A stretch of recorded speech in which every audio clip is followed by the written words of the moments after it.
We all know that athletes and Olympians continue to break records. But will humans ever hit a plateau? In our ASAP Science episode, Why Are Olympic Records Always Broken?, we talk about how technological advances, the fact that athletes are training at younger and younger ages, the popularity of amateur sports, and while the whole world growing in population, but how this is driving the fact that records continue to be broken.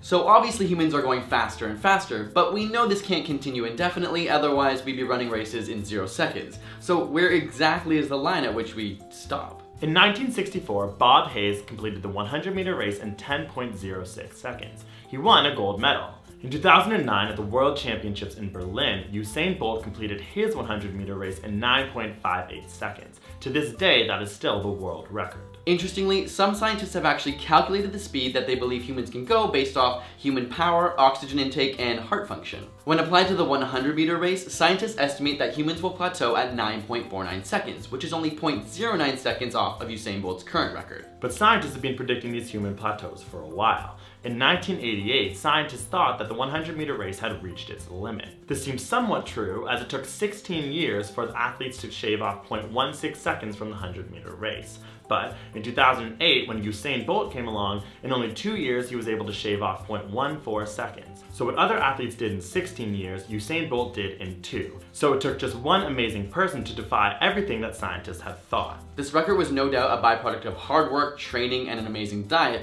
but humans also have the advantage of science and technology. When we look at dogs and horse racing, for example, we actually see that they plateaued in the 70s based strictly off of training. Humans, on the other hand, have technology on their side in the form of better shoes, faster bodysuits, and advanced equipment. So no longer is it just about how good you are, it's about how good what you're wearing is. But no one really knows how far technology will take us, and with athletes becoming younger and younger and the dawn of human genetic modification, where will this take athletic records? This brings up an interesting controversy about how do we now define a sport.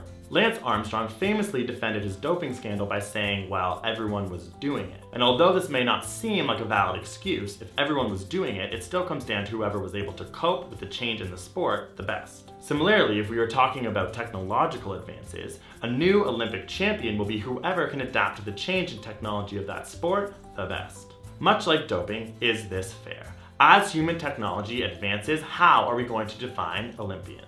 So science and technology have clearly worked their way into almost every sport. And with that, perhaps we will never plateau. So thank you for watching, and if you haven't seen our Olympic series, you can click the link below to see all the episodes that we have made so far. We actually have 20 of them in the bag that are coming, so you can go check those 5 or 6. Come back every day, we'll be releasing a new one, and we might have a couple more ASAP thoughts on those episodes. So let us know your questions about the Olympic episodes, and we'll see you soon. Peace.